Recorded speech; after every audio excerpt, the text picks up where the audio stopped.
Napenda kuwatangazia wananchi kwamba tuna zoezi linalokuja la chanjo ya kitaifa iliyozinduliwa Simiyu na Dr. Samia Suluhu Hassan kwa ajili ya kuchanja mifugo yote nchini ambao ni ng'ombe, mbuzi na kuku. Kwa upande wa gharama za uchanjaji, kwenye ng'ombe tunachanja homa ya mapafu ambao ni shilingi 1000, serikali imetoa ruzuku ya shilingi 500. Hivyo mfugaji atachangia shilingi 500. Katika hiyo shilingi 500, halmashauri itachukua shilingi 100 kwa ajili ya zoezi la uendeshaji. Shilingi 400 itarudi wizarani. Kwa upande wa mbuzi au kondoo tutachanja kwa shilingi 300, maana serikali imetoa ruzuku ya shilingi 300. Katika hiyo 300, 250 itaenda serikali kuu, shilingi 50 itabakia halmashauri.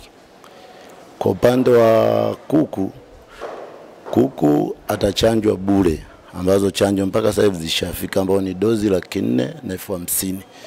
Kwa mfugaji atachanjiwa bure, ambapo akifika ofisini au akifika kwa mtaalamu atatuambia na kiasi gani cha kuku, ndipo atapatiwa dozi sahihi kwa ajili ya kuchanja kuku.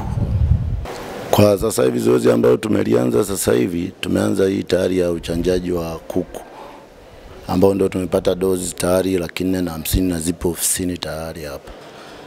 Hizo chanjo zingine ambao ni homa ya mapafu ya ng'ombe na kwenye mbuzi sotoka, bado hatujapatiwa hizo chanjo. Kwa upande wa vifaa tulivyowezeshwa, tumewezeshwa jokofu moja. Sisi kama halmashauri tumenunua tayari majokofu 2. Kwa jumla tuna majokofu 3. Pia tuna maboksi kwa ajili ya kubebea, na cool box ziko kwa sababu ni mfumo baridi wa chanjo, kwa tunazo tayari zipo. Wito wangu kwa wafugaji, mimi naomba wajitokeze kwa sababu ni gharama ambayo ni nafuu kidogo baada ya kupata ruzuku. Tofauti na zamani ilikuwa anachangia shilingi 1000, sasa hivi anachangia nusu bei ambayo shilingi 500, kwa maana serikali tayari imeshaweka nusu bei, ruzuku imeshalipa tayari shilingi 500. Haya magonjwa ni magonjwa ambayo ni hatari kwa sababu yanaambukiza kwa njia ya hewa, ikiwemo kuathiri pia uchumi wa wafugaji wetu. Ni muhimu sana akajitokeza akachanja ili kuepusha na vifo vingi vya mifugo hiyo.